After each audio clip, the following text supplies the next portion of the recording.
Assalamualaikum warahmatullahi wabarakatuh. Bismillahirrahmanirrahim. Alhamdulillahirabbil alamin. Wassalatu wassalamu ala asyrafil anbiya'i wal mursalin wa ala alihi wa sahbihi ajmain. Amma ba'd.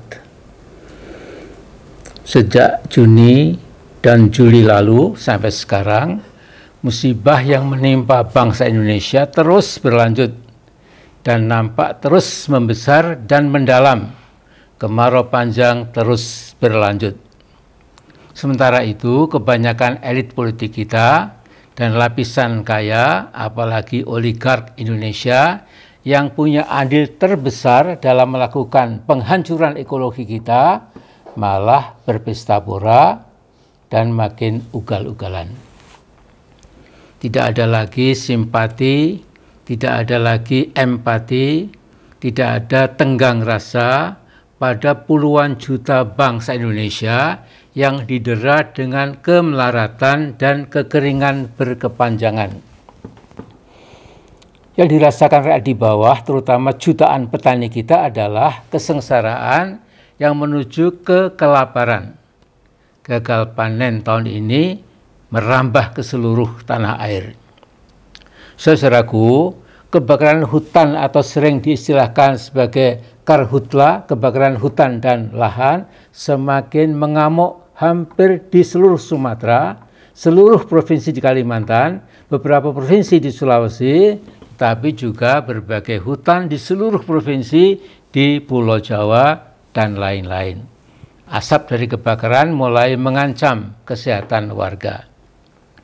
Di samping itu, hampir harga seluruh barang, terutama harga pangan, naik melesat, sehingga sebagian besar rakyat kita di kota-kota, apalagi di desa, pedesaan, kelimpungan, disengat dengan harga yang di luar kemampuan finansial mereka. Juga pupuk yang sangat dibutuhkan oleh petani kita sudah cukup lama menghilang akibat permainan kartel pupuk. Asalkan harga pupuk dibuat mahal, pupuk akan dilepas di pasaran bebas. Nah, di saat rakyat kebanyakan sedang mereka daya agar penghasilan mereka yang pas-pasan dapat memperpanjang usia atau survival mereka, rezim Jokowi yang sesungguhnya tidak memiliki rasa welas asih pada rakyatnya menjatuhkan granat mengejutkan, yaitu berupa harga BBM dinaikkan semau-maunya per 1 Oktober kemarin.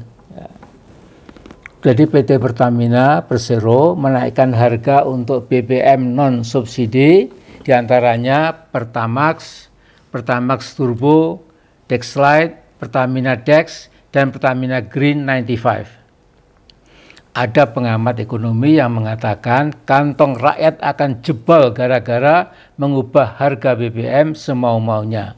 Ada yang kenaikannya Rp700, ada yang kenaikannya Rp1.000, ada lagi yang Rp1.100. Masya Allah. Nah, saudaraku, jika harga BBM naik, pasti kenaikan ini akan memicu secara otomatis harga barang-barang lainnya. Dan pasti rakyat kecil kita tambah merana dan sengsara. Jadi tidak berlebihan kalau saya katakan dalam kasus hutan dan pertanahan, rezim Jokowi lebih bengis dari penjajah Belanda. Kasus penindasan rezim terhadap ribuan penduduk asli di Pulau Rempang di Provinsi Kepulauan Riau merupakan contoh mutakhir terakhir ya. Nah, menurut Dewi Sartika, Ketua Konsorsium Pembaharuan Agraria yang fokus kegiatannya di bidang reformasi agraria, kata beliau ada ratusan kasus yang mirip dengan kasus Rempang. Tipologinya itu sama. Ya.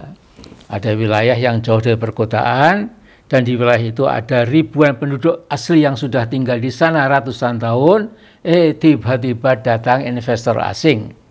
Kemudian Pemda, aparat polisi, dan militer jadikan kepanjangan tangan investor yang kebanyakan bengis dan biadab. Nah, para investor predator itu memberikan ultimatum tanah sekian ratus atau ribu hektar yang akan dijadikan usaha bisnis mereka harus segera dikosongkan. Titik. tidak ada pembicaraan awal, dan di mata rezim yang zalim memang tidak diperlukan. Nah, bila membangkang, penghuni asli itu akan diteror. Bahkan dalam wawancara dengan CNN Indonesia yang saya tonton, sebagian mereka dibunuh, dilukai, dan dianiaya.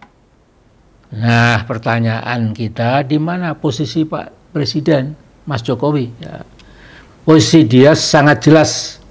Omongannya membela rakyat, tetapi prakteknya membela kepentingan pemilik modal, kaum konglomerat, dan kaum korporatokrat. Jadi saudara-saudaraku, sangat menyentuh hati ya, ketika kita melihat seorang ibu di Rempang mengatakan bahwa para penguasa telah memperlakukan masyarakat Rempang lebih hina dari binatang.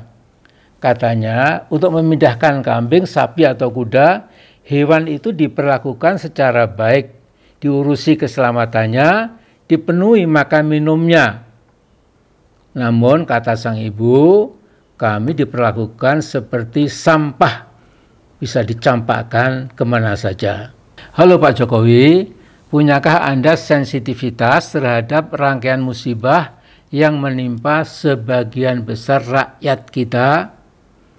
Mana pelaksanaan nawacita Anda? Lupakah Anda sila kedua Pancasila, kemanusiaan yang adil dan beradab? Sila keempat, kerakyatan yang dipimpin oleh hikmat kebijaksanaan dalam permusyawaratan perwakilan. Dan sila kelima, keadilan sosial bagi seluruh rakyat Indonesia. Mas Jokowi, pernahkah Anda merenung sungguh-sungguh substansi yang begitu elok dan indah yang dirumuskan oleh para founding fathers dan founding mothers kita, yaitu pasal 33 Undang-Undang Dasar 1945. Mas Jokowi, 9 tahun di bawah kepemimpinan Anda, hukum dan moralitas bangsa Indonesia sudah ringsek. Tolong berpikir sejenak. Membangun sebuah gedung yang kokoh dan indah perlu waktu lama, mungkin beberapa tahun. Tapi menghancurkan bangunan itu lewat sebuah detonasi, sebuah bom, gedung itu luluh lantak dalam hitungan detik. Nah, untuk membangun kembali dibutuhkan waktu beberapa tahun. Untuk membangun moralitas atau akhlak bangsa kita yang sudah hancur, tentu amat sangat sulit. Dan Mas Jokowi, Anda punya andil terbesar dalam degradasi dan degenerasi moralitas bangsa. Nah Mas Jokowi, Anda juga presiden penghutang terbesar sejak Indonesia merdeka 78 tahun yang lalu. Kini semua terpulang pada Anda. Anda sangat getol membangun berbagai bangunan-bangunan fisik, high rise, jembatan, bandara, pelabuhan, dan lain-lain yang bersifat fisik. Tetapi nampaknya Anda lupa total tentang pembangunan moral bangsa yang sesungguhnya menjadi fondasi sejati berbagai bangunan fisik yang Anda bangga-banggakan, termasuk IKN yang kemungkinan akan mangkrak. Jadi Mas Jokowi, Anda juga di panggung politik jadi tokoh sentral yang maaf rada-rada aib dan memalukan. Kaisang menggeser ketua umum PSI seenak perut sendiri karena restu Anda tentu ya.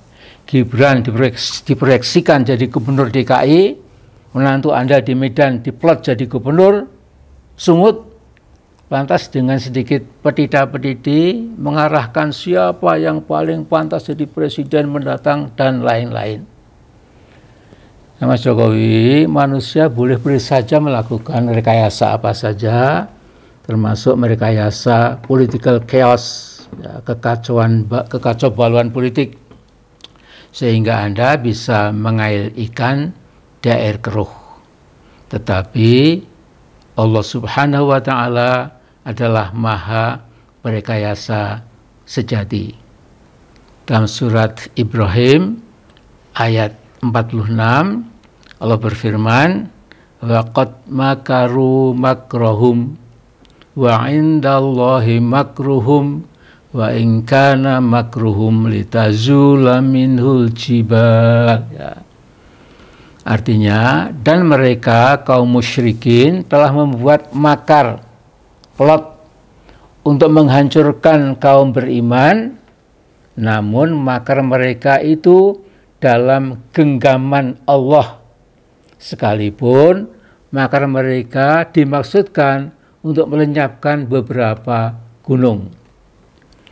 Jadi, andai kata teknologi yang maju ini dapat melenyapkan gunung-gunung di Pulau Jawa ini, ya, puluhan gunung, ya.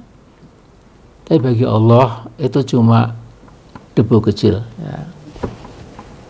Jadi Pak Jokowi, sudah saat kita semua saat yang sangat tinggi untuk lebih rendah hati, jangan berdiri di depan Allah yang maha besar, karena risikonya tentu akan kita panen sesuai dengan apa yang kita lakukan.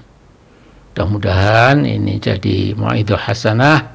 Assalamualaikum warahmatullahi wabarakatuh.